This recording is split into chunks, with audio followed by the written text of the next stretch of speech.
Chapter 1. The Falcon without a crest. Rain had turned the road to a ribbon of brown slime, and the dead were sinking in it by the time Sir Lucian Vale found the boy. He lay half under a smashed cartwheel at the edge of the ditch, one arm trapped beneath him, his face slick with rain and blood and the greasy runoff of the track. He could not have seen more than 14 winters. A peasant levyman, one of Lord Hugh's men. His leather cap had been split open down the middle, and the scalp beneath showed white as tallow through the clotting red. He was still alive. That was the worst of it. Lucian reined in beneath the swaying boughs of a pine that leaned over the road like a bent old watcher. Around him the skirmish was ending by inches, in wet, brutal little sounds. A horse screaming with a lance shaft buried in its chest. Men grunting as they dragged steel free of ribs.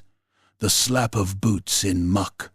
The raw, wet cough of someone trying to breathe through a punctured throat. The boy's eyes found him. "Mercy, my lord," he whispered. Lucien looked down at him from the saddle, rain ticking from the rim of his helmet. The boy's guts were not yet out, but the spear had gone into the lower belly, and the cloth there was dark and swollen. There would be no leech, no prayer, no saint's blessing dragging him back from that. Not in these hills. Not for a boy who owned nothing. Lucien drew his dagger. The boy tried to nod and could not. His teeth were chattering. Lucien leaned down, pressed a mailed hand to the lad's forehead to still him, and slid the blade up under the jaw into the brain. The body jerked once and sagged into the mud. Rain washed the blood down Lucien's gauntlet in warm threads before it turned cold. He wiped the dagger on the dead boy's tunic and sheathed it. Down the slope, the last of the brigands, or bordermen, or poachers, or whichever lie their lord had settled on calling them, were breaking apart between the pines. They had come from the neighboring march with blackened shields and no colors displayed, which meant everyone would later swear they were nameless robbers and not the armed retainers of a rival baron, probing old claims with steel. Bretonnia liked its murders, with a little lace pinned over them. Lucien dug spurs into his courser and went after the nearest knot of fighting. The horse crashed through the brush, chest first, scattering branches and rainwater. Ahead, 2 men had dragged a dismounted knight into the muck and were hacking at his armor straps with wood axes, trying to peel him open like a crab. The knight was screaming through a visor jammed with dirt.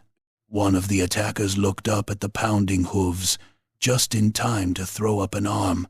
Lucien couched his lance under one arm and hit him square in the face. There was a cracking sound, like green wood snapping. The lance head punched through cheekbone, teeth, and the base of the skull, and blew out the back of the man's head in a gobbet of red ruin. Lucien felt the impact ring up through shoulder and spine. The corpse flew sideways off the shaft and vanished into a bush. The second man sprang up with the axe. Lucien let the ruined lance go, drew his sword in one smooth yank, and hacked down from the saddle. The edge bit through collar, neck, and shoulder with a thick resisting grind, and for an instant the man remained standing, eyes wide, blood dribbling from his open mouth as if he could not believe the wound. Then the cut opened. Red flooded out in a steaming sheet, and he folded across the knight he'd been butchering.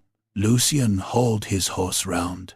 All about the slope, the skirmish had become a slaughter in broken pieces. Lord Hughes's peasants were chasing down the beaten men with billhooks and clubs, venting terror as savagery. One old forester had climbed onto a wounded raider's chest and was sawing at his face with a skinning knife, shrieking obscenities. Another dragged a prisoner by the ankle through stones and puddles, while the captive beat his hands uselessly at the mud. No trumpet sounded now. No banner called men back to order. The rain and the blood and the shouting had stripped the thing down to what war always was. Once the songs peeled away, butchery between ditches. Sir Odo Maris rode up the hill toward Lucian, his one good eye narrowed against the weather. Odo's left sleeve was dark to the elbow with blood, though whether it was his own was impossible to tell. He had a face like an axe-bit stump, and sat his saddle with the loose, ugly ease of a man who had spent more of his life in harness than in a bed. A dead man's ear was stuck to the bramble on his spur. "Well?" Odo said. Lucian looked over the field. "Done, are ye?" Odo spat into the rain. "For 3 sheep, a boundary stone, and the pride of fools. It was 6 sheep yesterday. Then we have slain deer for inflation." Lucian almost smiled at that, though he had no great appetite for mirth. Below them, Lord Hughes's banner blue chevrons on white, damp and drooping, bobbed through the pines as the little lord and his household men came at last to inspect the work. Hughes himself had arrived late enough to keep his silk surcoat clean. That was a kind of nobility, too. Lucian turned in the saddle and looked toward the low ridge marking the border. Mists moved there in long, dirty veils. Beyond it lay the lands claimed by Baron Géraud de Montfaucon, who had once more chosen to test how much ground a man could steal by calling it confusion. A few more corpses on a road, a burned croft, a dead shepherd, then apology, denial, a feast, a marriage compact, and all forgotten until the next time. Such were the high games of Bretonnian lords, and it was always the low-born who paid in meat. He had fought for Hughes 3 months for the right to board in a draughty tower room, eat stringy venison, and hope for a share of ransom whenever some minor knight was taken alive. He had taken a mailed rider in the first clash this morning, unhorsed him neatly, and seen the man pinned under his mount.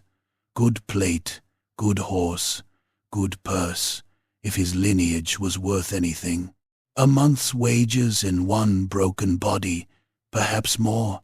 Now he saw the man being dragged uphill by 2 of Hughes' retainers. Lucian frowned. "That one is mine." Odo followed his gaze and grunted. "Best tell the little peacock before he forgets himself." They rode down. Lord Hughes de Lisson was standing with one boot on a stump, breathing hard for show, his moustaches drooping in the rain. He was young enough still to believe a fine beard could replace a spine. Around him clustered his household men, bright with victory and mud-caked to the groin. The captive knight knelt nearby with his helmet off, one eye swollen shut, lip hanging open where a tooth had come through it. His surcoat bore no visible device, but the mail beneath was riveted. Good work from a city forge. Worth, silver. Lucian reined close. "My lord, that prisoner is my capture." Hughes glanced at him, then at Odo, then away again, like a man avoiding a smell from the kitchens. "Was it?" "You saw the charge. I saw confusion." Hughes held out a hand. One of his squires placed the prisoner's sword across his palms. "The laws of salvage in service are plain enough, Sir Lucian. All gains in my field belong first to my banner. It was agreed I would keep the ransom of those I took myself." "It was spoken loosely over supper," Hughes said. "Do not dress table talk as contract." Lucian felt something old and black stir behind the ribs. Rain ran off the point of his nose. The household men had gone quiet. Some wore the expression they always wore when this happened. a mix of pity and amusement reserved for mongrels who forgot what hall they were in. Landless knight, hedge knight, sword for hire, almost noble, which in Bretonnia could be worse than not noble at all. Lucien had seen peasants beaten to the bone and pitied less. "My lord," he said evenly, "I bled for that man." Hugh's mouth tightened. "Then be thankful you were allowed to do so in worthy company." Odo gave a short, dangerous cough of laughter. Hugh's eyes flicked to the older knight. "Sir Odo, contain your mirth. No mirth in it, my lord." "Good. Then hear me clearly, both of you. The horse is mine. The armor is mine. The ransom is mine. Sir Lucien will of course be remembered for his valor. Remembered. Lucien had been remembered across half a dozen petty wars, and had never once found memory could be traded for oats. The captive knight looked between them with split-lipped interest. He smelled weakness. Noble blood could sniff it like hounds smelled a wound. Lucien leaned down in the saddle. "Then at least give the boy's mother something from the levy purse." Hughes blinked. "Which boy? The one dying in the ditch? Or dead by now?" That drew a murmur and a few averted eyes. Hughes shrugged under damp velvet. "Peasants breed replacements. You are over-soft, Sir Lucien. It ill becomes a man of your station to champion churls." "My station," Lucien thought. He could have killed him then. The thought came with a hideous ease. He saw it plain, as if it had already happened.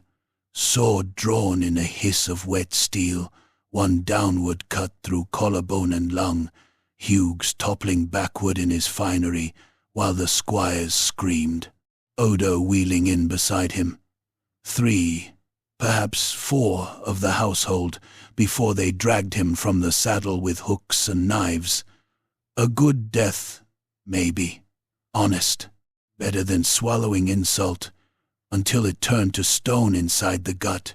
Instead, Lucien reached down, took the captive knight by the hair, and forced his head up. The man yelped. "This one threw himself at your feet for sanctuary, did he?" Lucien said. Hughes reddened. "Unhand him." Lucien studied the prisoner's face. The swollen eye, the expensive stubble oil beneath the blood, the ridge of an old scar at the jaw.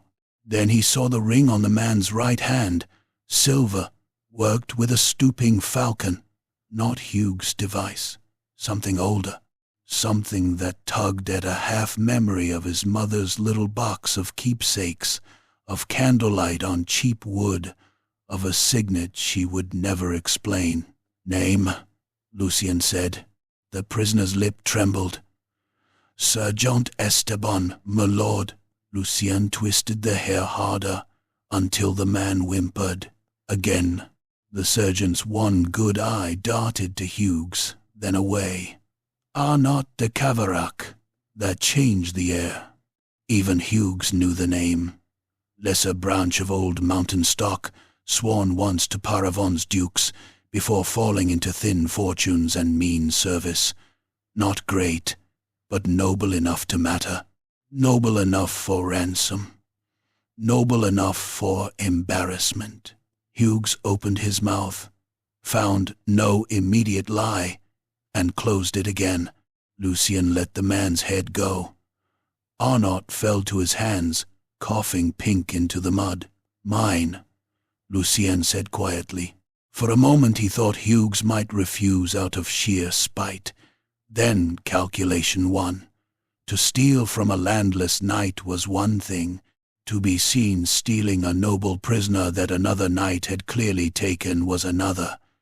Even petty lords knew when theft needed tidier clothing. Hughes sniffed. "Very well. Since the captive proves of quality, let no one say I wrong a brother knight. You may keep him." How generous, Lucien thought. He nodded once, because it cost less than speaking. By dusk, the dead had been stripped, the wounded sorted into those worth bandaging and those worth prayers, and the little keep of Lisson had swallowed its men again. Rain smoked off the courtyard stones, torchlight burned yellow in arrow slits. The stable yard stank of wet horse, offal, and trampled dung. The feast that followed victory was meaner than the violence that purchased it. Hugh sat at the high board in a clean doublet, boasting of charges he had not made and wounds he had not taken. A minstrel, with pox scars on his neck, plucked a lute and sang of ancient paladins in voices too pure for the room. Grease ran down beards, bones cracked under dogs. Lucien sat far from the dais, with Odo and 2 men-at-arms, chewing gristle and black bread, while smoke stung his eyes. Arnaut de Cavarac, bound and half-drunk on willow bark for his hurts, had been brought into the hall to sweeten negotiations. He sat on a stool by the hearth, one ankle shackled, as if proximity to warmth might make the business gentler. It did not. By the 3rd cup, Hughes was speaking loudly enough for all to hear about blood. "A name is a fortress," he said, wagging a greasy finger. "A shield the gods themselves respect. Without lineage, what is a man? Skill? Bah, skill wins bouts. Blood wins history." A few of the table nobles chuckled dutifully. Lucien drank sour wine and said nothing. Then old Hervé the herald, who had more years behind him than teeth ahead, squinted down the hall and croaked, "Blood leaves marks, though. Takes queer little roads. Tokens. Faces. Bastards, with their grandsire's ears, that earned louder laughter." Hervé lurched to his feet with the effort of a corpse sitting up, his watery eyes fixed on Lucien. "You there? Vale. Come closer." Lucien did not move. "Closer, damn you. I know a face when I've drunk on it." The hall quieted in that hungry way halls did when the scent of scandal lifted above the grease and rushlights. Odo muttered, "Leave it." But Hughes, smiling now, waved Lucien forward. "Oblige him. Let us have the old goat's wisdom." Lucien rose slowly and walked the length of the room. Boots scraped. Cups paused midway to mouths. He felt every gaze like a thumb pushing at a bruise. Hervé peered up at him. His breath stank of onions and rot. "Turn your head," Lucien did. The old herald's fingers, yellow-nailed and trembling, reached for the chain at Lucien's throat where it disappeared beneath his tunic. Lucien caught the wrist. "Careful," he said. "Show it," Hervé whispered. Something in the old man's face made Lucien obey. He drew out the token his mother had left him, a small signet of silver on a cracked chain, worn smooth by years against skin. Not a ring, but a seal face, mounted as a charm. He had never sold it because it was the one thing of hers that looked like it might once have mattered. Hervé stared. The wine went out of him all at once. The hall held its breath. "Lady, save us," the herald murmured. "Where did you get this?" "My mother."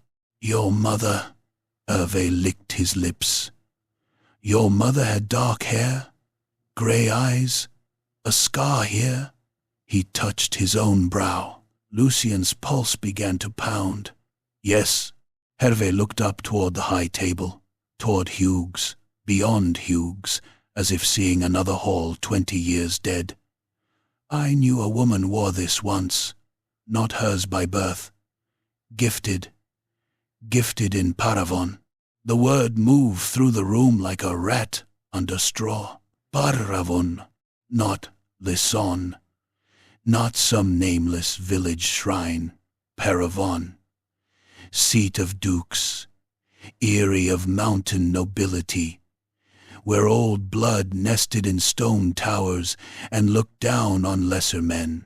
Hughes laughed too loudly. Then our Sir Lucian is prince of beggars after all? No one joined him. Hervé was still staring at the silver token, as if it had risen from a grave. I saw that seal at court, in the hand of Duke Armand when he was younger and twice as foolish. Falcon stooping over the crag. A private mark, not for grants, not for law. His eyes crept to Lucian's face, tracing nose, brow, cheek. Merciful saints! The room erupted. Not in shouts, Bretonnian nobles were too mannered for that, but in a hiss of whispers, sharp as knives dragged over stone. Bastard, paravan, duke's get, impossible, convenient, dangerous. Lucian stood very still. He felt as though the floor had fallen half an inch beneath him. His mother had never named his father. Not once. She had worked until her hands cracked and died coughing blood into linen in a room that smelled of onions and lye, and all she had left him was a sword too old for fashion, the silver token, and silence. He had imagined 100 fathers over the years, a groom, a knight, a liar, a saint. He had never once let himself imagine a duke. At the high table, Hugh's expression had curdled. Lucien saw the moment the little lord understood what rumor could do. A landless knight, he could cheat. A possible bastard of Paravon was another matter entirely. Such men did not remain small. Hughes raised his cup with a shaking hand. Well, a curious relic. Nothing more. We shall send to Paravon and have the matter laughed out properly. No need, said a voice from the doorway. Everyone turned. A messenger stood there in road-spattered livery, one shoulder crusted with sleet. Behind him, 2 mounted men waited in the dark courtyard, their horses steaming. The messenger bowed with the precision of a man carrying words that could kill. By order of His Grace's household in Paravon, he said, Sir Lucian Vale is required to present himself at court with all haste. The hall went so quiet the rain outside seemed loud as drums. Lucian looked from the messenger to the token in his hand, then to Hughes, whose face had gone the color of old milk. The little lord was already afraid. Good, Lucian thought. For the first time that night, he smiled. It was not a pleasant expression. Chapter 2. Velvet Knives in Paravon. Paravon rose out of the mountains like something too proud to belong to mortal men. Its towers were not the soft, river-bred keeps of the low country, but hard white teeth driven up through black stone, bridges arched between cliffs where hawks nested, chapel spires stabbed at a grey, iron sky. Great walls crawled over the crags in impossible lines, half fortress and half monument, each battlement hung with long pennons that snapped and twisted in the wind like flayed strips of skin. Far below the outer road, the valley fell away into a depth of pine and mist that made a man's stomach tighten if he looked too long. Sir Lucian Vale saw it first from the final bend in the mountain track, and felt no wonder in the sight, only wariness. Any fool could admire Paravon from a distance. It was when one rode toward its gates that the place showed its true nature. The roads narrowed, the guard towers multiplied. Every bridge had murder holes in the stone above it. Every chapel niche held a saint with a face like a judge. Even the air seemed thinner and colder around the city, as if the mountain wanted the weak to choke before they reached the walls. Sir Odo Maris rode beside him, with his patched cloak clapping against his scarred armor. His one good eye was fixed on the heights. "Fine place to be thrown off," Odo muttered. Lucien glanced down into the abyss, where runoff streamed among boulders hundreds of feet below. "You always know how to cheer a man." "I keep my gifts simple." They had not ridden alone for the last day. The messenger from Paravon had insisted on escorting them, with 6 mounted men in ducal colors, all of them too silent and too careful with their hands to feel like an honor guard. Lucien had known armed courtesy, often wore the face of a leash. Even so, he had come. A landless knight did not ignore a summons from a duke's household. A bastard, if bastard he was, ignored such a summons even less. His prisoner, Arnaud de Caverac, had been taken away at dawn by separate order, to be returned to whatever branch of his family still claimed him. Lucien had never seen the ransom silver. Lord Hughes had made oily promises about settling accounts later. Lucien had left him with his false smiles, his cold haul, and his fear. Now Paravon loomed ahead, all silver stone and predatory grace. The main gate sat between twin towers carved with stooping falcons and knightly saints. Men in white and blue livery watched from the parapets, helms bright under the cloud-dulled light. Crossbows rested in the notches of their arms, as naturally as fingers on a table. The messenger lifted his hand. "By order of his Grace's court, halt at the gate." They did. For a long moment nothing happened. Wind scratched along the walls. Somewhere high above, a bell tolled one hollow note and let it hang in the mist. Then the gate opened inward, with the groan of chain and timber. A dozen men-at-arms came out in tight formation. Behind them walked a narrow-faced sergeant in polished brigandine, a writing case at his belt, and a warrant clutched in gloved hands. There was no welcome in his eyes, only the cold satisfaction of a man stepping into the part he had rehearsed. He stopped before Lucien's horse and unrolled the parchment. "Sir Lucien Vale," he said, "you are taken in the name of his Grace's law, under suspicion of false claim, theft of noble insignia, impersonation of blood, and conduct tending toward the disturbance of ducal peace." Odo barked a laugh. "A pretty pile of words." The sergeant ignored him. "You will surrender your arms and submit to lawful custody until your claim is examined." Lucien sat very still in the saddle. The ducal escort had moved apart without seeming to do so, boxing him in. On the walls, the crossbows had shifted, not aimed, not quite, but close enough that the lie of choice was gone. He said, "A strange welcome for a man your master summoned. The law is not obliged to be warm." That from a clerk in mail. The sergeant's mouth hardened. "Yield your sword." Lucien looked past him through the gate. Beyond the murder passage and inner portcullis, he could see a glimpse of paved streets climbing among stone manors, shrines, and towers. Fine city, fine trap. He unbuckled his sword belt and handed it down. The sergeant took it like a priest receiving an offering. Lucien gave up his dagger next. When one of the men reached for the silver token at his throat, Lucien closed a gauntleted hand over it. "No," the sergeant studied him. "That object is part of the accusation. It is mine. For now," the sergeant said. "Keep it then. It may hang you more neatly." They took Odo's weapons with less ceremony and twice the caution. Odo surrendered them, grumbling obscenities under his breath, each filthier than the last.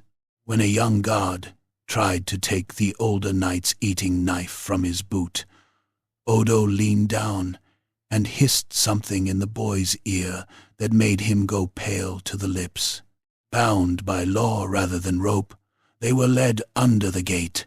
Paravon smelled of cold stone, horse piss, incense, and money. The streets were steep and paved in fitted slate worn smooth by generations of iron-shod hooves. Water ran in gutters cut deep into the sides, hissing over runoff grates. Great houses rose on terraces above the road, their windows narrow and leaded, their balconies held up by carved saints and beast-head gargoyles green with age. High overhead, banners cracked between towers. Lucien saw falcons, lilies, mountain peaks, silver grails, and 100 noble devices he did not know. Women in rich wool cloaks watched from shuttered windows. Stable boys stopped their sweeping to stare. Priests stood in chapel porches, like crows in white robes. Everywhere he looked, he saw stone that had never known poverty. He also saw soldiers at every turn, and that mattered more. "This city expects trouble," he murmured. Odo spat on the paving. "This city is trouble."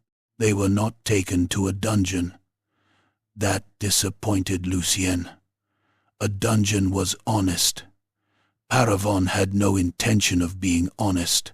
Instead, they were lodged in a narrow tower chamber inside the inner bailey, high enough to overlook a yard full of stables and armorers' sheds. The room had tapestries on the walls and a locked door. There was wine set out on the table, and a guard on the other side of the oak. A cage made pleasant was still a cage. Lucien had just finished examining the shutters for weaknesses when the door opened again. "His Grace will hold audience at dusk," said the same narrow-faced sergeant. "You are to be washed before appearing." Odo stared at him. "Can they wash his bastardy off, then?" The sergeant's nostrils flared. "Mind your speech. Mind your mother." The sergeant left before the argument could become amusing. Servants arrived with basins of steaming water, clean linen, a barber, and the kind of silent contempt only old household staff could manage. Lucien submitted because refusing would only feed whatever theater had been prepared for him. The barber scraped away 2 days of beard and nicked him twice. A laundress clicked her tongue over the condition of his tunic, as if broken rings of mail and dried blood were personal insults. By the time they were finished, he looked less like a road-worn mercenary and more like the kind of man a court could devour politely. Dusk came with bells. They took him through halls lined with painted shields and saints' bones in silver cages. Paravon's court lay in a long chamber of arched stone, lit by 100 candles and 3 iron braziers. The roof vanished into shadow above carved rafters. Great windows of colored glass showed hawks, martyrs, and maidens beneath the lady's gaze. The floor was a polished expanse of dark slate, so bright that it mirrored boots and hems in smoky reflection. At the far end, on a raised dais beneath a canopy embroidered with white falcons, stood the ducal chair. Duke Armand de Paravon sat in it, like an old blade in a jeweled scabbard. He was broad in the shoulders still, though time had put weight on him, and silver in the black beard trimmed close to his jaw. His nose was sharp.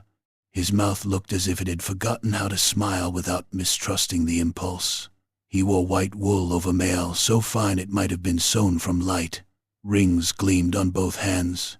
The ducal coronet resting above his brow was simple gold worked in the shape of mountain wings. Lucien looked at the face and felt a queer, sour twist in his gut. There were things there he could not ignore. The set of the eyes, the line of brow and cheek. Not enough for certainty, more than enough for unease. The hall was thick with nobles, men in bright surcoats, women in layered silks and furs, banner knights, heralds, priests, old dowagers with thin mouths, young squires with hungry eyes. They turned as one when Lucien was led in, and the silence that followed had the quality of a blade being laid flat on a table. The sergeant proclaimed him, in a voice too loud for comfort, "Sir Lucien Vale, summoned under question of blood and conduct." Murmurs rustled through the chamber. Lucien was brought to a marked stone before the dais, and left there. Odo was kept farther back under guard among the lesser retainers, where his face looked like a storm nailed into a corner. Duke Armand studied Lucien without hurry. Then he said, "Raise your head." Lucien did. The Duke's gaze moved over him with the cool, appraising precision of a man judging horseflesh. "You have been spoken of loudly for one born so quietly." A few in the court laughed. Lucien said, "I did not spread the tale." "No?" the Duke asked. "Yet here you stand beneath my roof wearing a private seal once lost from my household." Lucien drew out the silver token and held it up. Candlelight touched the stooping Falcon, worked into the worn face. Half the court leaned forward. "This was my mother's," Lucien said, "left to me when she died." "What was her name?" "Marienne Val." At that something flickered in the Duke's eyes and was gone. Not grief, not shame. Recognition, perhaps, unwelcome as bad weather. A woman's voice slid in from the right of the dais. "Marienne of the lower aviaries, was it not? Dark-haired. Served one season in the mountain court." Lucien turned. Lady Iselle de Brionnot stood among the high-born ladies like a blade hidden in lace. She wore widow's black relieved only by silver embroidery at the cuffs and throat. Her face was pale and composed, handsome rather than soft, her dark hair coiled beneath a gauze headdress pinned with jet. She could have been 30 or 40. Wit preserved some faces better than youth. Her eyes were grey and alive with dangerous intelligence. The Duke did not look at her. "You remember a great many servants, Lady Iselle. I remember the useful ones." A thin smile passed over several mouths in the hall. "Not kind," another voice broke in before the moment could settle. Baron Geraud de Montfaucon stood from his place among the marcher lords, and the court seemed to sharpen around him. He was leaner than Lucien expected, almost elegant at first glance, but there was a wolfish narrowness to him that spoiled the effect. His beard was close-cropped and copper-red. A white scar pulled one side of his mouth into a permanent suggestion of contempt. His surcoat showed the black tower of Montfaucon over a field of iron grey. He wore no crown, but he carried himself like a man already reaching for one. "My Duke," Geraud said smoothly, "forgive bluntness, but we entertain a dangerous farce. Every kennel in Bretonnia has birthed men eager to improve themselves by claiming great fathers. If one token and a tavern herald's memory are enough to shake the peace of Paravon, then we had best open the gates to every beggar with a silver spoon." Muted laughter again. Cruel this time. Lucien met Geraud's gaze and saw at once that the man knew more than he should. There was no curiosity in those pale eyes, only irritation and calculation, as if Lucien had arrived not as a mystery, but as a complication. The Duke drummed 2 fingers on the arm of his chair. "No one has said the peace of Paravon is shaken." "Not yet," said Geraud, "but it will be, if this grows teeth. Men speak in corridors, Families remember old favors. Ambition wakes easily in mountain houses. Your Grace's enemies. He spread one elegant hand, and every duke has them. The words were measured. The meaning was not. Kill this rumor, or be ruled by it, Lady Iselle said. Then perhaps the surest way to kill it is to know whether it is true. Gerard inclined his head toward her without warmth. Truth is a lovely thing in chapel glass, my lady. In politics, it is often just another hammer. Lucien could feel the court working around him like gears behind a wall. Every glance weighed him. Every whisper measured advantage. Duke Armand said at last, "Sir Lucien, you were knighted. By whom?" "Sir Baron Vale," Lucien said. "My mother's brother. A true knight?" He died with his spurs on in Estalia." "Convenient," murmured someone in the crowd. Lucien ignored it. The Duke's eyes narrowed slightly. "And until yesterday you never thought to bring this claim?" "I never thought I had one, yet now you do." "My lord," Lucien said, fighting to keep his voice level, "I was called here. I did not batter at your gate demanding inheritance." That took some of the laughter out of the room. Giraud stepped forward one pace. "No, only legitimacy, which is a cheaper route to the same destination." Lucien turned to face him fully. "You sound practiced in the matter." A ripple ran through the courtiers, half delight, half alarm. One did not answer a baron that way, unless one was very brave or very stupid. Giraud smiled with the scarred side of his mouth. "And you sound bold for a man under accusation. I have found the accused are often expected to kneel prettily while others root through their bones." Before Giraud could answer, the Duke lifted a hand. "Enough." The chamber quieted. Duke Armand looked down at Lucien for a long, unreadable moment. "I will not deny that the seal is mine, nor will I grant that its presence around your neck proves what the hall presently wishes it to prove." That was worse than denial. Denial would have ended it. This left the wound open. The court knew it too. Lucien heard the intake of breath along the walls. Men who had been amused were now attentive. Women who had been bored were suddenly calculating. A bastard admitted as possible was more dangerous than one dismissed as false. He was a crack in stone.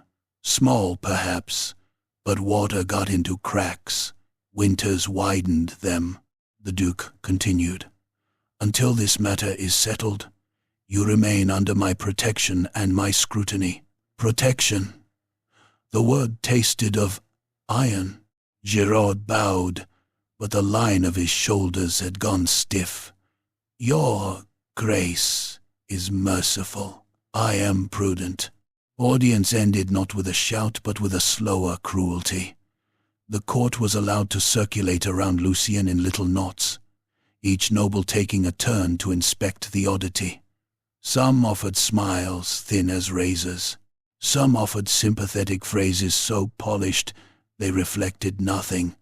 One fat knight asked to see the token and was offended when Lucien refused.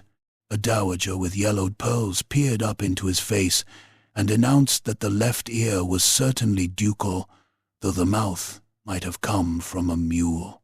Two squires sniggered until Odo fixed them with his dead-eye stare, and they suddenly remembered business elsewhere. Lucien endured it until he thought his skin might split. Then the attack came, disguised as sport. A herald proclaimed that, to celebrate the arrival of Paravon's curious guest, an exhibition tilt would be held in the lower yard before the evening chapel bell. An honor, he called it. A chance for Sir Lucien Vale to demonstrate knightly breeding through knightly prowess. Lucien heard Odo's growl behind him. There it is. They gave him armor from the ducal stores, bright and close-fitted, too clean to feel honest. His own harness had vanished for inspection. In the arming chamber a page buckled his vambrace with shaking fingers and would not meet his eyes. That was warning enough. The lower yard was ringed with spectators by the time Lucien mounted. Torches flamed orange in the dusk. Rain had begun again, fine and cold, turning the sand to clotted paste. Opposite him waited his first opponent, a broad-shouldered knight in green and silver, visor down, shield blank. No crest, no heraldry proclaimed. That alone was insult. In a true exhibition, a man rode under his name. A nameless knight was either shameful or intended to do shameful work. Lucien took the lance, handed him, and felt at once that the balance was wrong. He lowered the point, testing the flex. The wood had been bored and plugged near the grip, weakened so it would shatter badly on impact. If it burst at the wrong moment, it could drive splinters through wrist, throat, face. Not an accident. Never an accident. The herald's trumpet sang. They charged. Hooves thundered. The lists narrowed. Rain stung Lucien's eyes through the slit of his helm. At the last heartbeat he saw the opposing knight's lance dip not toward shield center, but higher, aiming for the gap beneath the bivouac. Lucien moved on instinct. He lifted his own shield and twisted with the saddle. The enemy lance smashed into the rim, skidded, and tore away with a wrench that numbed Lucien's arm to the shoulder. His own sabotaged lance struck the knight's breastplate and exploded. A spray of wood shards burst back into Lucien's face. One sliver punched through the cheek beside his mouth. Another scraped along his brow under the helmet rim. He tasted blood at once, hot and metallic. The crowd gasped. He did not wait for the pass to end. He ripped free the broken stump, wheeled hard, and drew his sword before the marshals could cry foul. The green and silver knight had already done the same. So that was the game.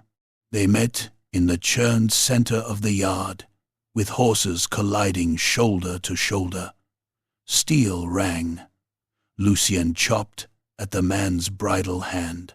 The knight caught it and answered with a backhand cut that glanced off Lucien's helm and filled the world with white bells. Lucien felt something warm run down his neck inside the gorget. Blood, but not enough yet to matter. They passed, turned, charged again.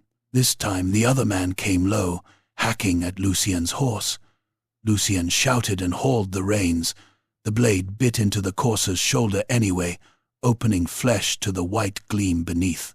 The horse screamed, a hideous human noise, and nearly toppled. That was no sporting bout. That was murder in silk gloves. Lucien stood in the stirrups and brought his sword down with both hands. The cut struck the nameless knight square on the helm crest and drove him sideways in the saddle. Before the man could recover, Lucien rammed in close, seized a handful of his mantle, and headbutted him through their visors. Iron clanged on iron. Teeth snapped. The knight reeled. Lucien hacked again at the neck join. The blade bit through leather, mail, flesh. A red fan blew out across the green surcoat. The knight dropped his sword. Both hands clutched at the wound. Blood pulsed between armored fingers, black in the torchlight, and then bright again when it hit the rain-slick sand. He made a strange choking sound, trying to curse or pray through the ruin of his throat. Lucien kicked him out of the saddle. He hit the ground on his side and thrashed. One spur drummed uselessly. Blood pumped into the mud in thick arterial bursts. each one weaker than the last. The crowd that had come for pageantry shrank back as if gore could leap the railings. Lucien swung from the saddle, stamped on the dying man's wrist, ripped off the helmet, and looked down into a face going grey. He knew it at once, not by name, but by allegiance. One of Baron Giraud's household men. Lucien had seen him in the court ranks earlier, standing half a step behind the Baron's shoulder. The man's mouth worked wetly. Pink foam bubbled at his lips. Lucien crouched close enough to smell blood and fear. "Who ordered it?" he said. The knight's good eye rolled toward the gallery where the nobles watched. "Toward Giraud." Then the light in it went out. Lucien rose, face streaked with rain and blood, splinter still buried in his cheek. Across the yard, Baron Giraud stood perfectly still beneath his black cloak, his expression composed, his pale eyes flat as winter water. Velvet knives, Lucien thought, and they had only begun to cut.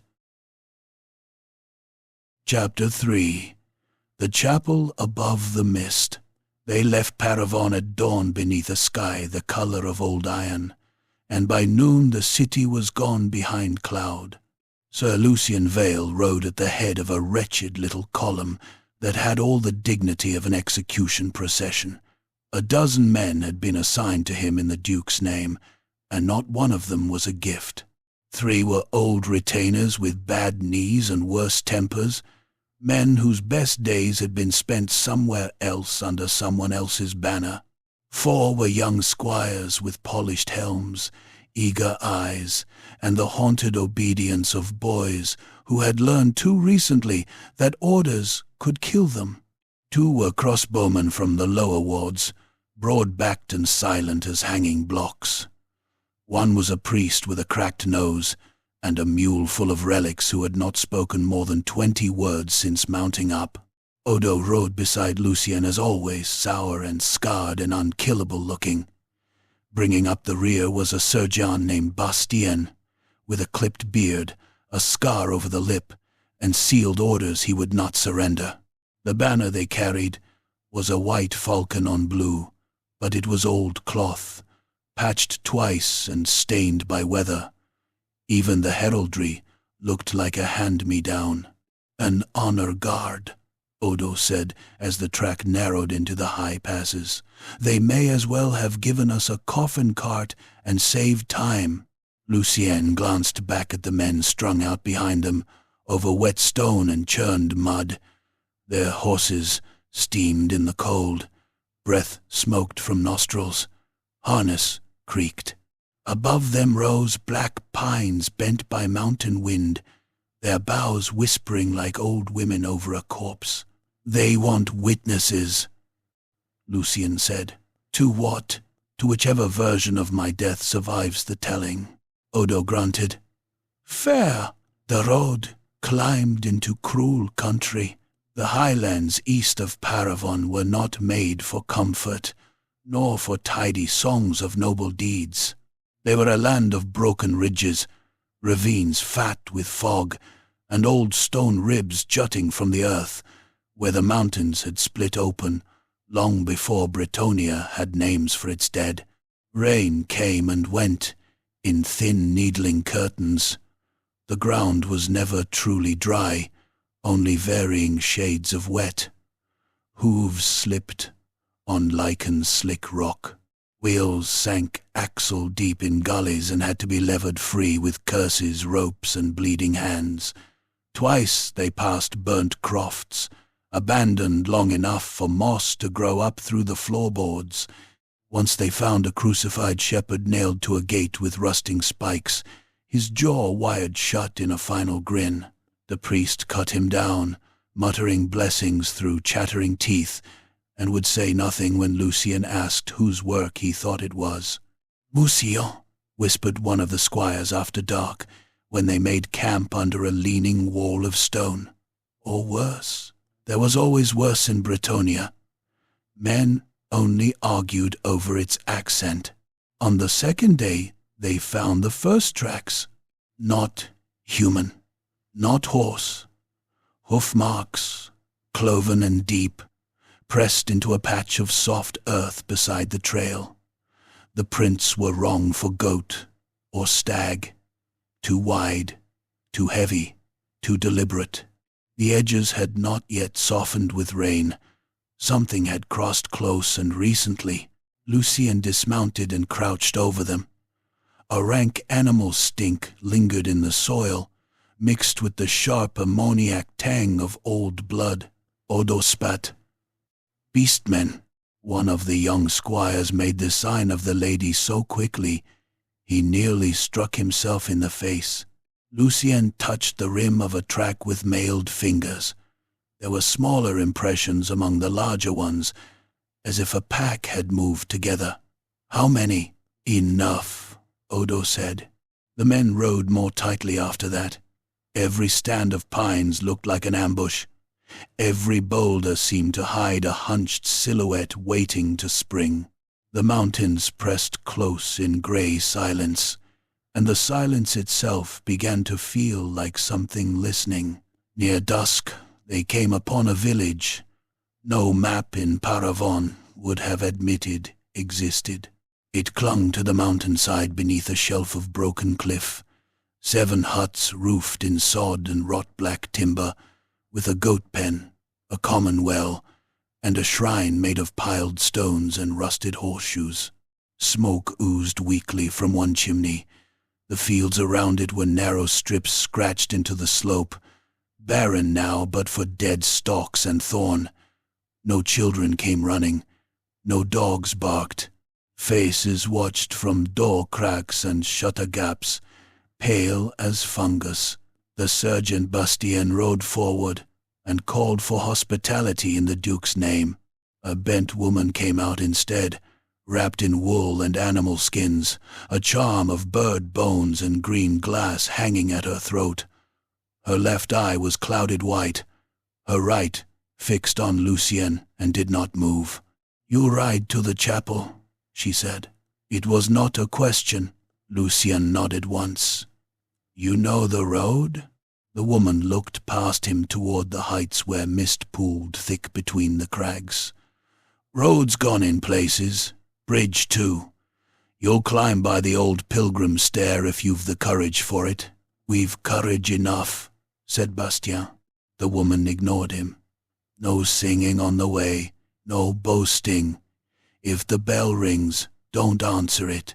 And if you see lights in the mist below the path, keep your eyes front and your mouths shut. Those that look down are called down." One of the squires laughed weakly at that, trying to make it small. No one else joined him. Lucien said, "Who lives at the chapel?" "Lives?" The old woman worked her gums. "Bad choice of word. There's the sister. Been there longer than my mother's mother had breath. Maybe she's holy.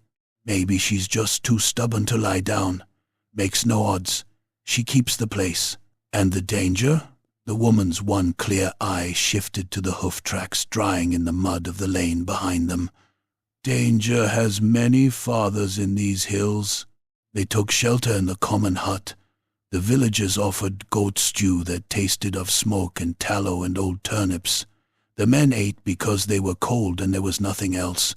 No one slept well. Wind clawed at the roof. Once in the blackest hour before dawn, something screamed far up the mountain, long and shrill and almost human. One of the horses answered in terrified whickers, until Odo went outside with a cudgel and a curse. They found him at sunrise washing blood from his hands in a rain barrel. "What was it?" Lucien asked. "Big cat," Odo said. "Or thought it was. Had a man's teeth, though." Lucien looked at the barrel water, thin pink threads unfurling in the rain. "You kill it?" Odo showed him 3 ragged grooves through the leather on his forearm and smiled with all the warmth of a grave. "Killed enough of it."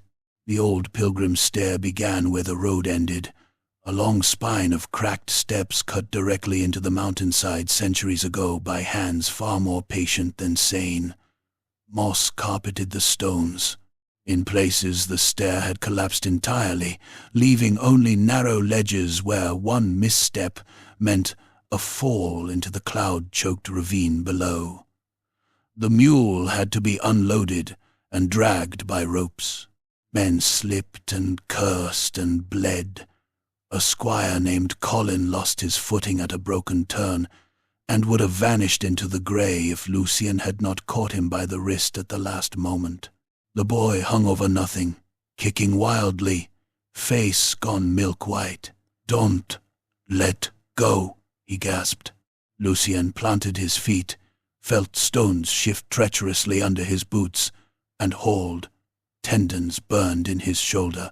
Colin's gauntlet tore loose and left flesh in Lucian's grip, but Lucian did not let him fall. Odo and one of the crossbowmen seized the squire's harness and dragged him back onto the step. Colin lay there sobbing and laughing together, one hand flayed open to the bone at 2 fingers where the rocks had skinned him. Lucian looked down into the moving mist. Somewhere beneath it, water roared. He could not see the bottom. He did not want to. By the time they reached the top, the world had narrowed to cold breath, aching thighs, and the bite of wind off higher snowfields. Then the mist thinned, and the chapel stood before them. It crouched on a shelf of stone above the clouds, small and ancient, and stubborn as a prayer muttered through broken teeth.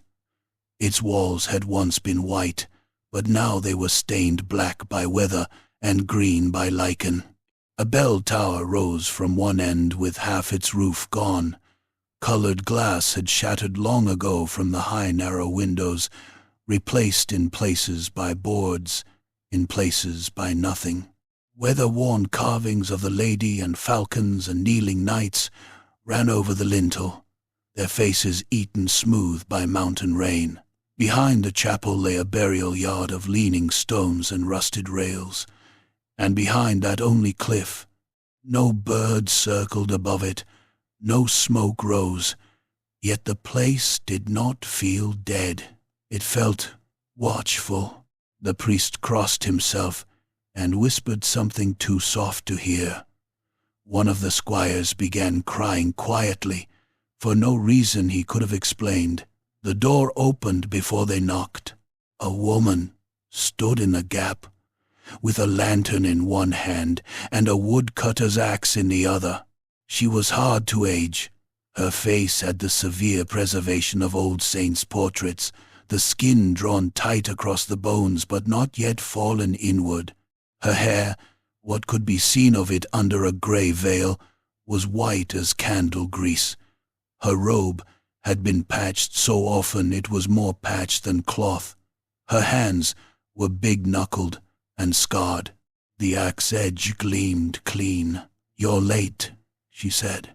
Lucian dismounted slowly. "Sister Alisande?" She looked at him as if she had been expecting only him and the rest were weather. Her eyes were pale and colorless, the eyes of mountain water over stone. "So they finally sent the child back," she said, "and with half a funeral besides." No one answered that. She turned and walked inside without inviting them. The lantern light bobbed over old flagstones. Lucien followed first, ducking through the low doorway into a chill nave that smelled of wax, damp stone, and old incense. The chapel was poorer within than without. A few pews remained intact. Others had rotted or been burned for fuel years before. A cracked grail icon stood above the altar, silver leaf gone dull, the lady's face almost erased by time. Tattered prayer ribbons hung from nails. Wind sighed through the broken glass, with a sound like distant voices, yet the place had been kept. Barely, stubbornly, but kept. The altar cloth was clean. Candles burned before the shrine. Rainwater had been swept from the floor. On the side walls, Beneath flaking frescoes, Lucien saw old heraldic devices, half hidden by grime, mountain falcons, blue fields, kneeling knights with their faces worn away. Sister Alessandre set down the lantern and the axe. Leave the animals in the yard, men by the nave. Boots off if they're caked. Blood outside if it can be managed. Odo snorted. You ask modest things. She gave him a long, level stare. I ask what the house requires. The men moved, because something in her voice suggested disobedience would be both sinful and unwise. Lucien stepped closer to the altar. Beneath the smell of tallow he caught another scent. Dried herbs, dust, and the faint copper ghost of ancient blood. He looked at the broken face of the lady above the grail and felt an old unease stir. Bretonnia was a kingdom drunk on holiness, but the holiest places were often the least comfortable. Miracles never made a room warmer. Sister Elisande came to stand beside him. She was here, the old nun said. Lucien turned sharply. My mother? She bled on that floor. Alessandre pointed to a seam in the flagstones before the altar. There, sat with her back against the steps and a knife in her lap and told me she'd got the first man through the door unless it was the Duke himself. Lucien felt his mouth go dry. You knew her? I hauled her from the road half dead in a snowstorm. So, yes. Alessandre studied his face, not kindly, but not with malice either. You have her eyes when you're angry. Worse luck. Odo had come up within earshot. Then tell us plain, mother, was she carrying the Duke's get? Elisande's pale gaze slid to him. You ask like a butcher, asking the weight of a pig. I like clear answers. So did Pontius Pilate. She looked back to Lucien. Your mother came from Paravon with bruises on her throat and a purse too full for a servant girl. She was with child. She spoke no names the first week. On the 9th night, she took a fever and spoke many. Some were curses. One was Armand. The chapel had gone very still around them. Lucien heard the blood in his ears. She said he promised protection, Alessandre went on. She said men in Montfaucon colors came instead. At that Odo's scarred face tightened. The Sergeant Bastien, who had been pretending not to listen, went rigid at the name. Lucien said, Why didn't she stay here? Because she was young and proud and thought the worst had passed. Because she believed distance could turn noble sins into peasant problems. Because mothers make bad bargains with hope. The old nun bent, reached beneath the altar cloth, and drew out a rusted iron coffer no larger than a loaf. She set it on the stone between them. She left this against the day truth came, limping up the mountain. The lock had long ago rotted. Lucien pulled it apart with mailed fingers. Inside lay a packet wrapped in oilcloth, a little silver reliquary in the shape of a grail, and a braid of dark hair bound with blue thread. The sight of the hair hit him harder than steel. Something in the careful poverty of it kept, preserved, hidden made the years between vanish. For a heartbeat he smelled lye soap and old blankets, and heard his mother coughing in the dark. With clumsy hands he unfolded the oilcloth. Within was a letter written in a cramped priest's hand, on yellowed vellum, the seal long broken. Lucien held it close to the lantern, and read while the others crowded around in silence. The words were formal, careful, and damning in their own timid way. They named Marianne Vale. They attested that she had taken sanctuary at the chapel while with child. They stated that she had confessed, under holy witness, that the father of that child was a lord of Paravon, whose conscience fears daylight. There was no full acknowledgment, no blazing declaration, no neat grant of legitimacy. But at the bottom, below the confessor's signature, was another mark, a private Falcon seal pressed in blue wax, so worn it was almost dust. Lucien stared at it until the letters blurred. "It's not enough," Bastien said at once, too quickly. "It proves nothing final." "No," said Alisande, "but it proves someone with rank wanted the matter buried." Odo tapped the reliquary with one scarred finger. "And that," Alisande opened it. Inside, nestled on faded linen, lay a ring of plain gold, set with a small chip of blue stone. No arms, no inscription. Yet when Lucien looked closer, he saw wear marks on the inner band, where another ring had once rested against it for years. "Your mother wore that until the night she left," said the nun.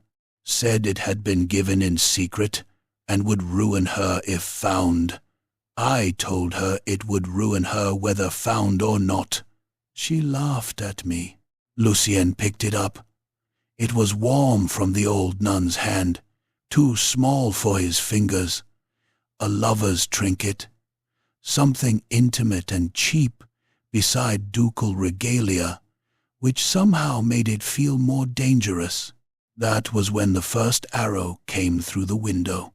It punched through one of the patched boards with a shriek of splinters and buried itself in the far wall, quivering like an angry insect. For half a heartbeat no one moved. Then the yard erupted. Horses screamed. Men shouted. Another arrow shattered the remaining glass in a high lancet and struck a squire through the cheek, blowing blood and teeth across the nave in a pink spray. The boy spun and fell on the pews, kicking. "Down!" roared Odo. Lucien dropped behind the altar as a third shaft hammered into the stone where his head had been. The priest flung himself flat, clutching his reliquary satchel like a child. Bastien was already drawing sword and shouting for shields. Outside, boots pounded over the graveyard stones. Someone bellowed in pain.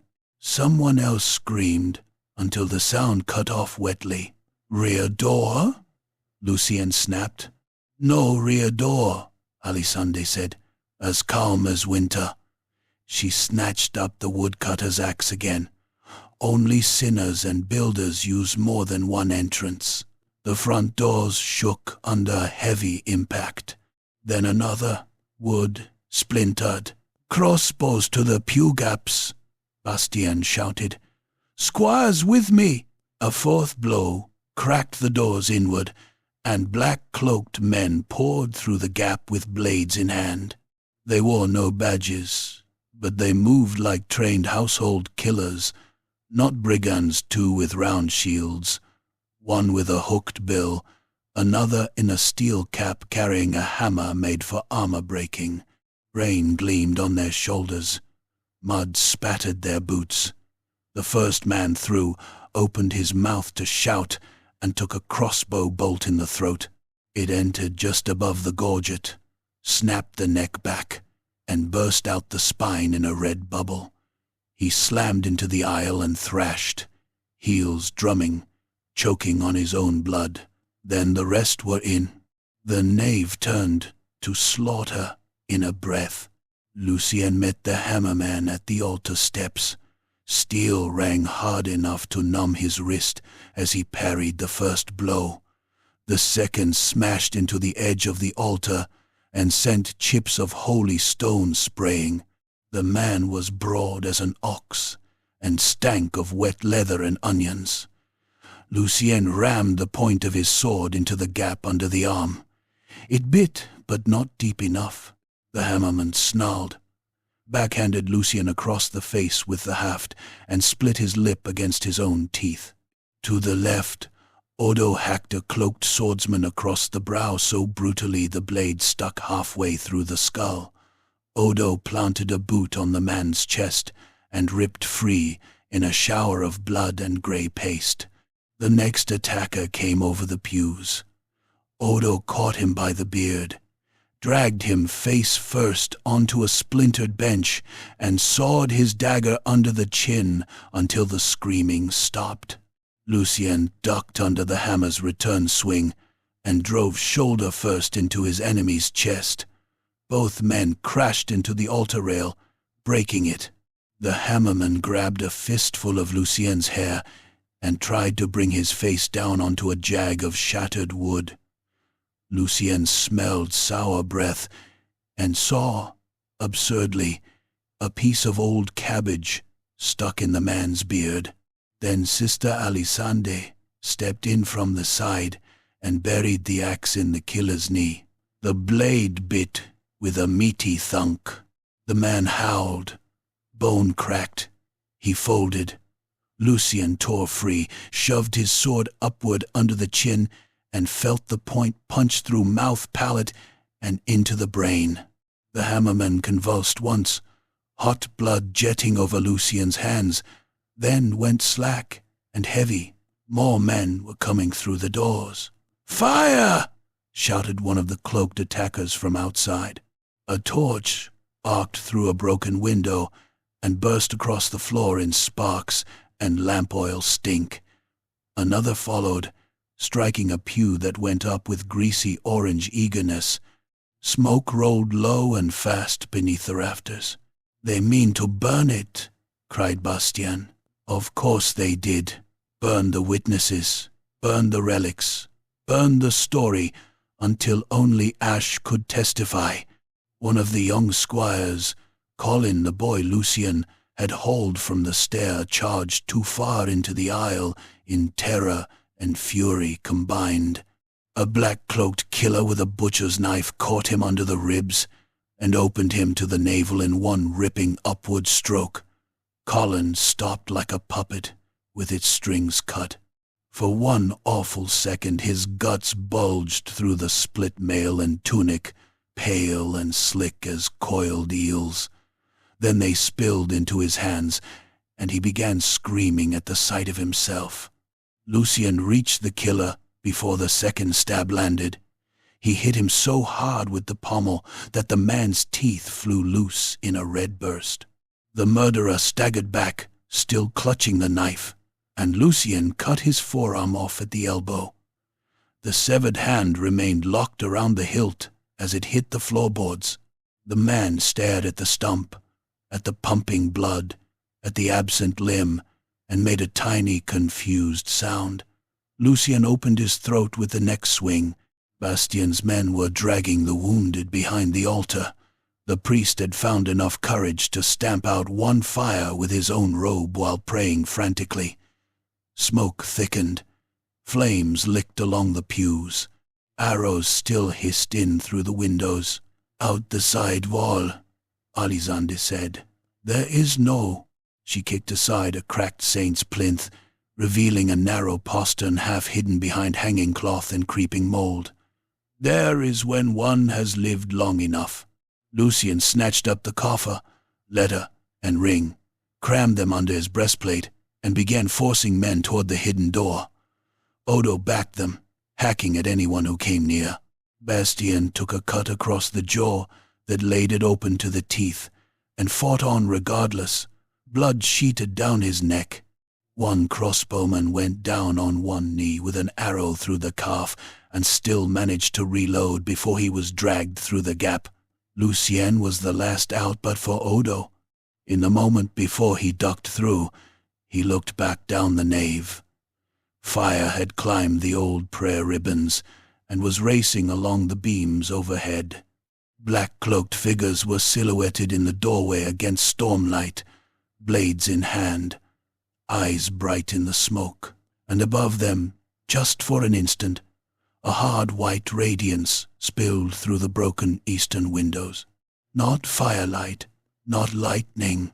It came cold and silver, filling the chapel with a brightness that turned smoke to pearl and blood to black lacquer. The cracked face of the lady above the altar blazed white. On the far wall, where soot and age had hidden the old fresco almost to nothing, color sprang suddenly alive beneath the light. Lucien saw it plain, as if new painted. A young duke kneeling beside a dark-haired woman at a chapel rail, the falcon arms of Paravon above them both. Marianne, there was no doubt in it, not in the line of her face, not in the scar above the brow. For a heartbeat every man in the burning nave stopped. Attackers, defenders, all of them caught in that impossible silver wash like flies in frost. Then the beam vanished. The roof groaned. Lucien stumbled through the postern as the front of the chapel came down behind him in a roar of sparks, smoke, and collapsing timber. Outside, the world was wind and rain and stone. The surviving men spilled into the graveyard, coughing black. The attackers rounded the flank of the building at once, trying to cut them off before they found footing. Lucien drew his sword again, lungs on fire, eyes streaming, and met them among the leaning tombstones. The fight there was shorter and uglier.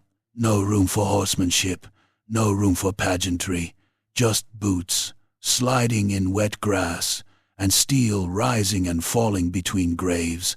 Lucien smashed one man's face into a marker until the nose collapsed and teeth clattered loose. Odo took an axe in the shoulder and answered by biting through a killer's ear and then gutting him low. Bastien, jaw hanging in ribbons, rammed his sword through an attacker's eye and out the back of the skull. Sister Alazanne moved among them with the woodcutter's axe, striking not like a nun or an old woman, but like a butcher at slaughter, chopping wrists, clavicles, and neck joints with pitiless economy. The last two assailants broke and ran down slope into the mist. One made it 6 steps before a crossbow bolt took him in the spine. He pitched forward and slid between the stones, fingers clawing mud until blood drowned the effort. The other vanished into the cloud. When it was done, the graveyard looked like a butcher's midden. Rain washed pink channels between the graves. Steam rose from the fire-devouring chapel. One of the dead attackers still twitched on his back, with his throat laid open so deep the vertebrae showed white beneath the ruin. Colin bled out against a saint's marker, with his entrails in his lap, whimpering for his mother until the priest knelt and ended it cleanly with a knife through the heart. Lucien stood bent over, both hands on his knees, blood dripping from the sword point. Sister Alessandre came to him through the rain, face streaked with soot, axe black to the haft. She touched once at the bulge beneath his breastplate where the relics were hidden. "They came for that," she said. Lucien straightened slowly. "Montfaucon? Who else fears old truth enough to burn holy ground?" Below them, through gaps in the mist, he could see distant torch lines moving along the lower roads. Too many. Organized, not raiders, troops. Bastien followed his gaze and spat a clot of blood from his ruined mouth. "That's no hunting band." "No," Lucien said.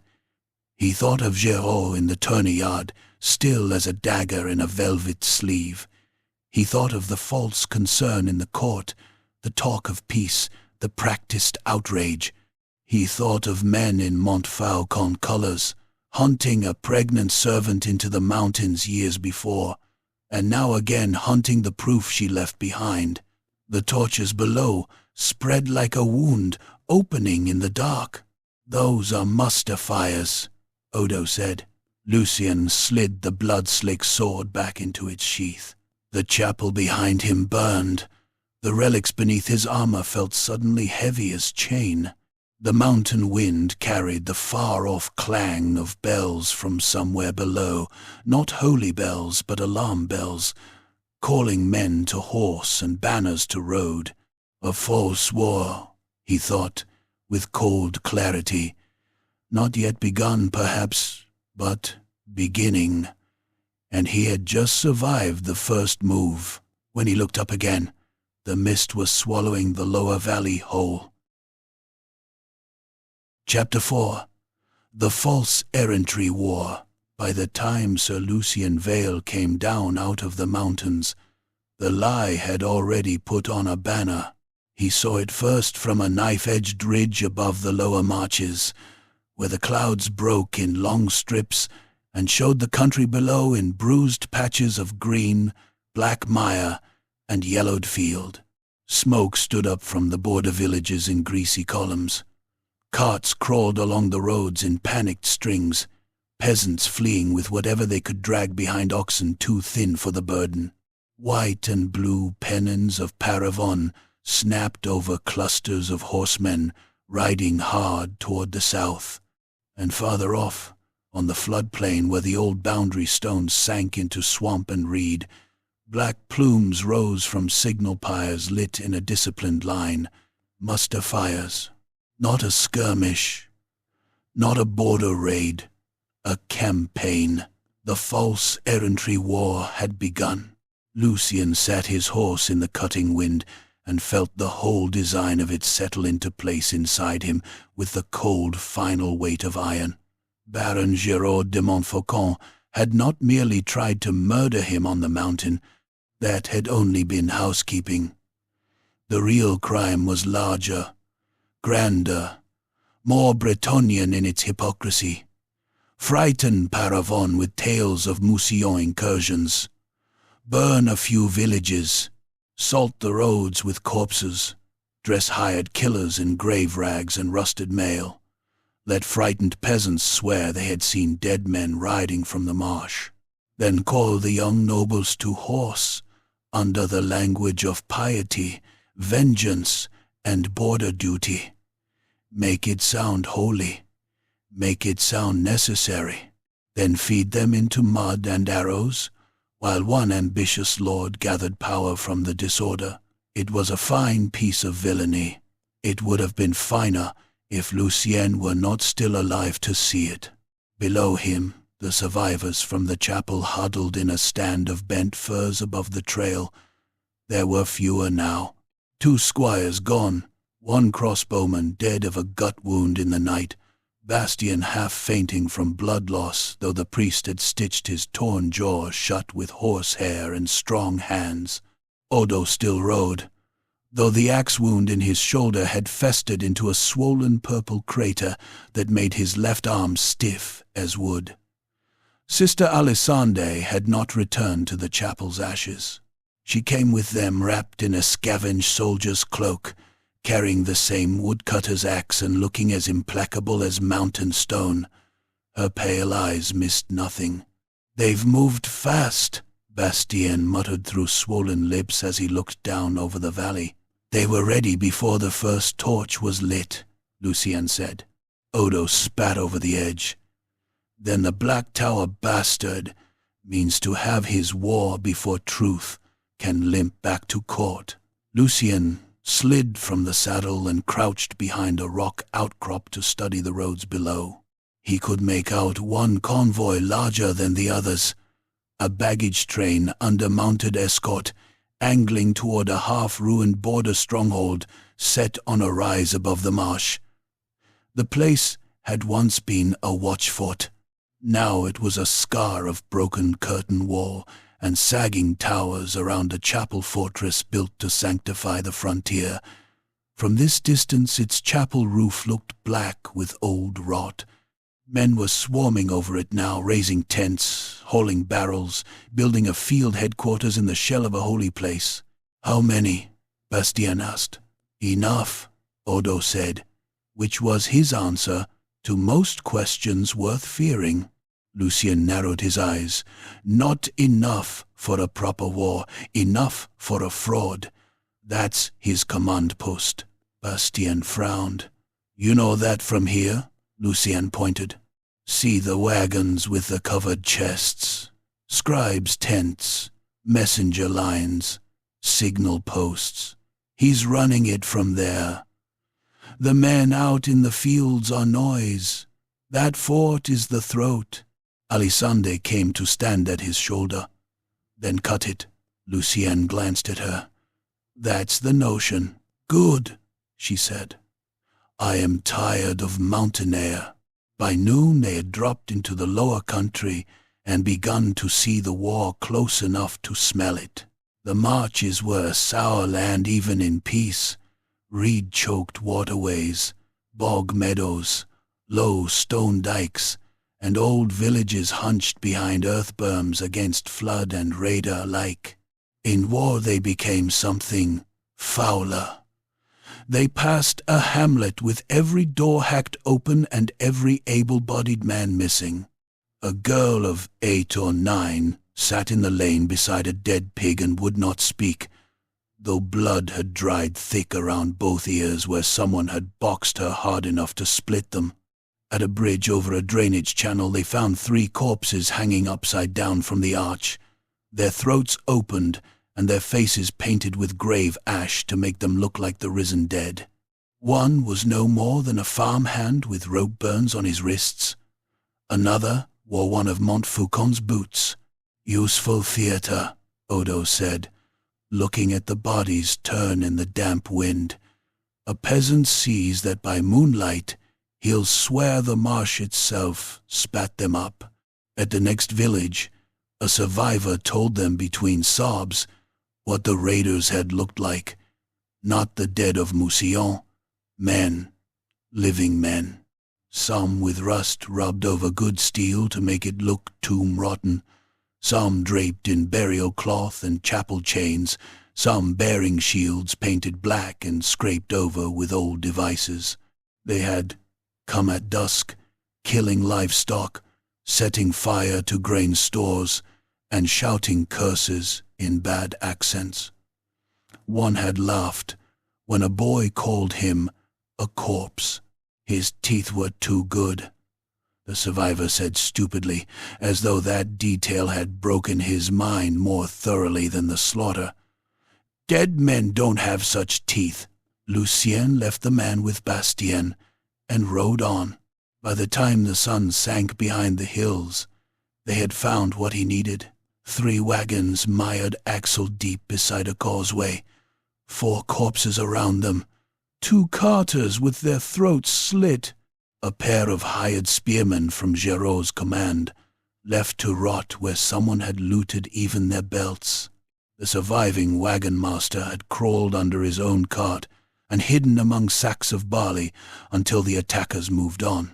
He came out shivering and wild-eyed at the sound of Lucien's voice. "Who hit you?" Lucien asked. The man pointed with a trembling hand toward the marsh fort. "Their own riders. Montfaucon men. Took the lockbox. Killed the others. Said the load was redirected by command." "What lockbox?" "Pay chest. Tallies. Seals. Contracts." He swallowed hard. "Mercenaries' marks. Supplies bought off record." There it was. Lucien looked at the ruts where the stolen wagon had gone and felt the thing tighten into certainty. Accounts, ledgers, proof, not in relic or miracle, but in silver, weighed against murder. The field headquarters held it. The whole rotted heart of the scheme. He turned to the others. "We go in tonight." Bastien stared. "With how many?" Lucien looked around at the bloodied remnants of his party, the grim priest, the half-dead sergeant, the one-eyed veteran, the mountain nun, the 2 surviving squires, trying very hard not to look like boys, and the last crossbowman with a bandage blackening around his thigh. With enough, they rode after dark through a freezing drizzle that silvered the reeds and made every pool look like an open grave. The marsh fort rose from the low ground on a spine of old stone, its outer wall half collapsed, its chapel tower leaning like a drunk priest over the encampment. Baron Géraud's men had turned ruin into order with admirable speed. Tents clustered in the lee of the walls, horse lines stretched between broken columns, fire baskets burned at intervals along the parapet. Pickets watched the roads. Messenger riders came and went. Beneath the chapel tower, a larger pavilion had been raised from striped cloth and reinforced poles, its guy ropes staked among ancient gravestones. Lucien could see lantern light moving inside. Scribes, officers, clerks, the machinery of lies. He had no army to assault it, so he settled for murder. The marsh had eaten half the old drainage works around the fort, but not all. The wagonmaster's directions led them to a silted culvert running beneath a collapsed stretch of outer wall, where floodwater still trickled into the reeds. Lucien left the horses in a willow brake and took the men in on foot, bent low in black water that smelled of rot and worm slime. Mud sucked at boots, reeds whispered against helms. Somewhere nearby, something big moved in the shallows with a wet, sliding sound, and then went still. The culvert was little more than a cracked stone throat, low enough that even Bastien had to crouch. The crossbowman went first, then Lucien, then Odo. The others strung behind in a line of dark shapes breathing through clenched teeth. Rat bones crackled under their boots. Old offerings or old refuse brushed their gauntlets in the dark. Halfway through, the priest put his hand into something soft and gave a tiny strangled grunt. When Lucien's shoulder brushed past him, he smelled sweet putrefaction. There was a dead man wedged in the runoff channel, long since swollen and split by water, one staring eye eaten out. They came up inside the fort, beneath a tumble of stones behind the ruined stables. No alarm, not yet. Men laughed somewhere beyond the wall of the stable yard. A cook pot boiled, harness jingled. Lucien crouched behind a fallen block and laid out the work in a whisper. Bastien and the priest with the squires were to circle for the chapel tower and seize whatever signal bells or runners they could. The crossbowman would take the parapet angle and shoot anyone who looked likely to shout. Odo, Alisande, and Lucien would cut toward the pavilion and find the ledgers, fast, brutal, no lingering.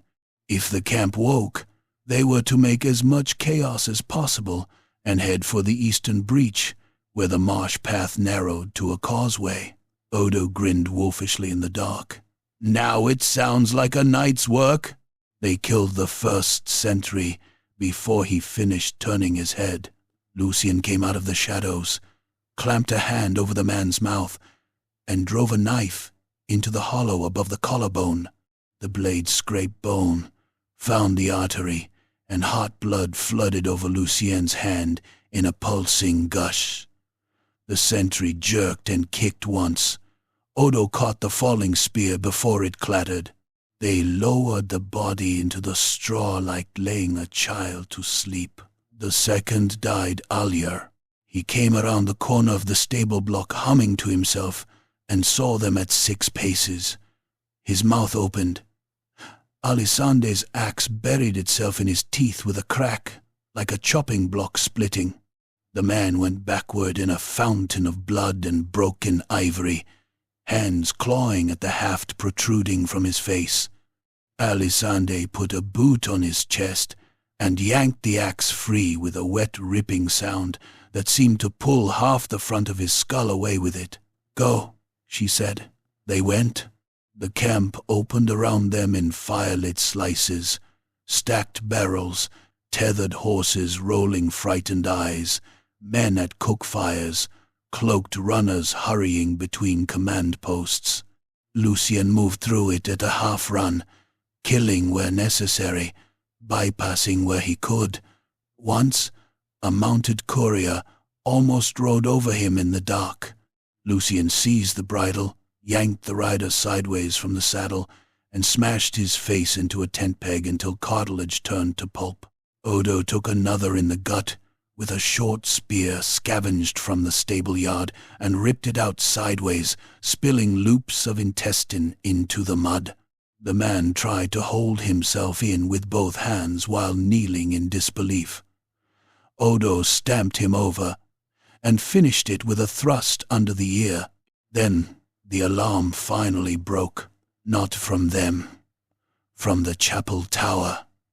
A bell began ringing frantically, then cut off mid-peal in a sound like someone dropping a sack of stones. Shouting erupted across the fort. Torchlights swung. Men stumbled from tents half-armed, cursing, pulling on belts and helmets. One of the squires had set the horse lines loose, because suddenly terrified destriers were crashing between the guy ropes, screaming and kicking, dragging stakes behind them and flattening canvas. The camp began to knot in on itself, officers bellowing contradictory orders while men fought their own mounts in the mud. Lucian hit the pavilion at full stride. 2 guards turned at the entrance. He cut the first across the mouth so deep the head nearly came off, then shoulder-slammed the second through the tent flap and into a table littered with maps. Inkpots burst black across parchment. Clerks screamed. A scribe reached for a dagger and got Odo's spear through the neck. Lucian hauled the guard back up by the gorget and rammed him face first into a brass lamp. Oil splashed. Fire leapt across papers. "Find the chest," he roared. Inside, the pavilion was a rich man's war room. Campaign maps, weighted with goblets, wax tablets, supply ledgers, sealed packets, money bags, a painted image of the border with arrows already drawn in red. Not fear then, intention. Alisande kicked open a traveling coffer. "Here!" Contracts bound with cord, tallies of grain, arrows, horseflesh, and mercenary companies hired under false names, payment marks, sealings bearing Montfaucon's private stamp. Lucien grabbed armfuls of them and stuffed them into a leather dispatch satchel hanging from a peg.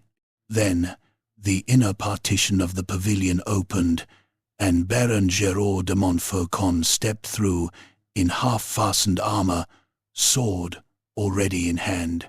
For a moment the noise outside seemed to narrow away. He wore no surcoat now, only blackened plate over quilted scarlet, his copper beard dark with rain at the tips. There was no surprise in his face, only fury and a kind of weary contempt, as if Lucien were a creditor who had overstayed his welcome. "You," Geraud said. Lucien let the satchel fall against his hip. "Me?" Geraud looked at the burning papers, the dead clerks, the ruined table, then at Odo and Alisande, flanking Lucien like executioners dragged from different hells. He smiled thinly. "I had hoped the mountain would do the work without bringing soot into my camp."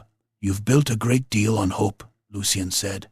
"A man must, when lesser men insist on surviving." Geraud stepped over the body of his scribe without looking down. "Do you know what you are, Vale? A stain. A servant's mistake, grown tall enough to trouble decent houses." Lucien's mouth split where the old cut on his lip had never fully healed. "And you are a murderer who dresses theft in heraldry." Geraud rolled one shoulder, settling the sword in his grip. "I am what Bretonnia rewards." Then he came on. He was fast. Faster than Lucien expected from a man with so much rank sitting on his shoulders. The first cut nearly took Lucien's face off. Steel hissed through the air, where his eyes had been a heartbeat before, and smashed sparks from the central pole. Lucien answered with a rising slash to the ribs. Geraud turned it aside and riposted low, point flicking for the groin gap with practiced malice. Lucien caught it on his cuillons, felt the jolt ring into his elbows, and drove forward with his shoulder. The two of them crashed through the map table. Wood splintered underfoot. Burning papers whirled around them like black snow. Odo tried to close in, but 3 of Geraud's household knights burst through the rear of the pavilion at once, and suddenly he and Alisande were fighting for their own lives among the overturned chests. One knight lost half his face to the nun's axe. Another buried a blade in Odo's wounded shoulder and paid for it when Odo headbutted him hard enough to stove the visor into the man's nose and then cut his hamstring out from under him. Lucien and Geraud had no room now but ruin. Their swords rang and slid and hammered against one another in close, murderous beats. Geraud fought with a duelist's spite, all economy and vicious precision. He cut for hands, elbows, armpits, every little weakness where plate ended and flesh resumed. Lucien fought like a campaigner, broader, harder, with less grace and more hate. Geraud scored his left forearm. Lucien split the Baron's brow to the bone. Blood ran down into Geraud's eye. He blinked it away and laughed. "Look at you," Geraud said between breaths. "You think proof will save you? A letter? A ring? Ledgers?" He slashed. Lucien parried. "Even if Armand names you, they will still call you bastard when they close the door. They will smile in the hall and wipe their hands after touching yours." Lucien met a thrust, bound the blades, and leaned close enough to smell wine and old perfume under the iron stink. "Then I'll make them use the title carefully." Geraud snarled and broke away. He kicked over the central lamp. Fire licked up the pavilion pole. Canvas above them began to glow. Outside, the camp had become a full panic. Horses screamed.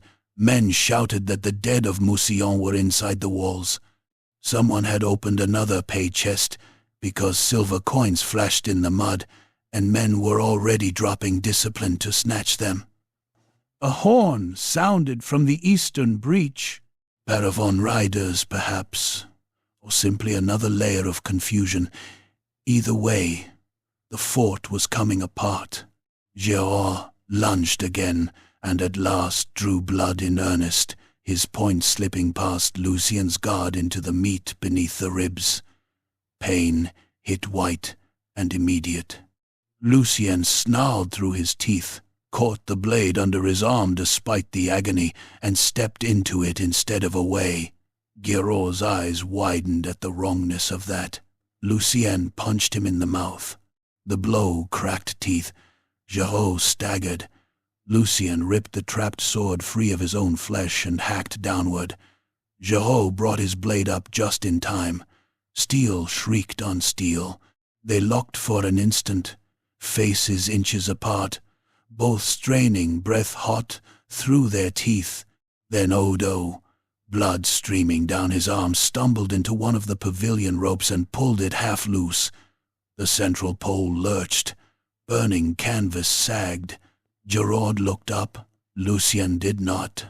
He rammed his pommel into the Baron's wounded brow, opened it to the skull, and then drove his sword point through the gap at the base of Geraud's throat. The blade went in ugly. Not clean, not noble. It punched through mail rings and soft tissue, tore through the windpipe, and came out behind the shoulder in a spray of arterial black-red. Geraud made a horrible bubbling noise, more surprise than pain, and dropped his sword. His hands flew to the wound as if he could stuff life back into it. Lucien twisted. That ended whatever words the Baron had left. He yanked the blade free. Blood sheeted over both of them. Geraud fell to his knees in the burning wreckage, choking and drowning upright. His scarred mouth worked helplessly. His eyes, suddenly huge and childlike, fixed on Lucien with naked disbelief.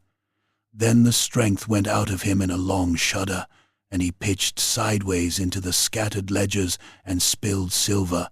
Fire took the pavilion in earnest. "Out!" Bastien shouted from somewhere beyond the canvas wall, voice torn and monstrous through his mangled jaw. "Riders in the breach!" Lucien snatched up the dispatch satchel, seized Odo under the unwounded arm, and dragged him clear as the pavilion roof collapsed in a roar of sparks. The eastern breach had become a choke of men, smoke, and terrified horses. Through it, under the storm-torn banners of Paravon, came a wedge of young knights in gleaming helms and mud-spattered white surcoats, lances lowered. They had the bright, murderous faces of men who believed themselves to be arriving at glory. Behind them came older men-at-arms and more banners, ducal household colors this time, not Montfaucon's dark tower. Duke Armand had moved at last, or perhaps he had merely come to see which version of the lie would survive. Lucien did not waste breath guessing. He climbed onto a shattered section of wall above the breach and bellowed until the torn wound in his side nearly opened him to the spine. "Montfaucon is dead." Heads turned. He held up the satchel. "The war is false. His own ledgers, contracts, payments to raiders, torchmen, and grave mummers. He burned your villages and blamed Moussillon." The young knights below wavered in the saddle. Some cursed. Some looked toward the dead baron's standard collapsing into the flames. Others simply stared with the blankness of men who had ridden too far inside a lie to reverse cleanly. Then Bastien, bloody as a butcher's apron and too angry to fall down, came limping through the breach with a captured pay chest dragged behind him. He kicked it open. Coins and sealed tablets spilled into the mud before all eyes. "Read them," he roared through split lips. "Read and choke on them." One of the ducal heralds, pale beneath his helm, snatched up a wax-sealed packet and broke it. His face changed as he scanned the lines inside. That was the moment the war died, not in dignity, not in a trumpet's noble cease. It died like most human things, in confusion, cursing, exposed paperwork, and men suddenly realizing they had bled for another man's ambition. Duke Armand rode in minutes later beneath the white Falcon banner, mail bright in the firelight, bodyguard hard around him. He saw the burning fort, the snapped black tower of Montfaucon trodden into mud, the open pay chest, the dead clerks, the ledgers in heralds' hands, and at last Lucien himself, standing on the broken wall with blood down his side and Géraud's dark spray still drying on his face. The Duke reined in. Father and son, if that was what they were, looked at one another across smoke and corpses. No one in the breach spoke. Lucien climbed down slowly, boots slipping on wet stone. When he reached the mud below, he drew from beneath his cuirass the mountain relics he had carried through blood and fire, the letter, the ring, the little silver grail. He held them out in one hand, and the satchel of ledgers in the other. "This is what he wanted burned," Lucien said. "All of it." The Duke stared at the objects for a long time. Around them the false war guttered. Horses snorted. Men dragged wounded from the fire. A body still burned somewhere under the pavilion wreckage, giving off the sweet, greasy stink of roasted flesh. At last, Duke Armand said, very quietly, "You have my blood. Gods, forgive us both. It was not warmth. It was not love. It was not absolution. But it was public." A murmur went through the assembled riders, like wind crossing a grain field. Some faces tightened in disgust, others in awe, more than a few in calculation. The Duke lifted his voice. "Sir Lucian Vale, born beyond law but not beyond my begetting, is acknowledged before this host as of my blood. He shall bear arms under warrant of Paravon, and hold the Black March keep in vassalage, with all rights and burdens thereof. The Black March keep, a ruined border fortress on a poisoned frontier, an inheritance of broken walls, dead fields, suspicious peasants, and enemies nesting just beyond the mist." Bretonnian generosity was always sharp on one edge. Lucien bowed his head because not to do so would have made fools of them both. "My Duke," Armand's gaze did not soften. "Do not mistake acknowledgment for pardon of the disorder you have brought." Lucien looked past him at the ravaged marches, the burnt villages, the marsh lights stirring under the far darkness toward Mousillon. "I wouldn't dare." The Duke wheeled his horse away and began issuing orders with the hard, clipped authority of a man choosing survival over scandal. Montfaucon's surviving captains were seized. The ledgers were taken into custody. Priests were summoned. Heralds galloped. Men who had thought themselves crusaders learned they were accomplices to fraud. Some would not forgive that. Some would never forgive Lucien for being the hand that forced their humiliation into daylight. By dawn, the fort was a carcass, picked clean by officials. Lucien stood apart from it all, on a rise above the marsh, with Odo beside him, both of them wrapped in cloaks, stiff with drying blood. Below, the first pale light of morning spread over the borderland and showed its true inheritance. Waterlogged fields, charred beams, dead horses in ditches, smoke hanging low over the villages, and there, on a farther ridge, the silhouette of Black March Keep, half-ruined, roofless in one tower, bannerless, waiting. Odo sniffed and winced from the pain in his shoulder. "Well, you have a name now." Lucien touched the bandage under his ribs and looked at the keep that was now supposedly his. "And a pile of stones. Better than a ditch, is it?" Odo considered. "Usually." The wind came off the marsh carrying rot, wood smoke, and the faintest hint of something older and fouler from the south, where the mists of Mousillon lay thick over the drowned land. Lucien watched the light creep over his inheritance, and felt no triumph worth the songs. He had won what he had never dared to ask for, and found it came wrapped in obligation, suspicion, and fresh danger. He had a father who would not embrace him, a title no one would speak without remembering the word bastard first, and a frontier full of men who had every reason to test whether his new banner could stand. It would have to. Below, the white Falcon of Paravon rose above the smoking fort. Farther off, over the broken silhouette of Black March Keep, a smaller banner was being hauled up by tired hands under ducal order.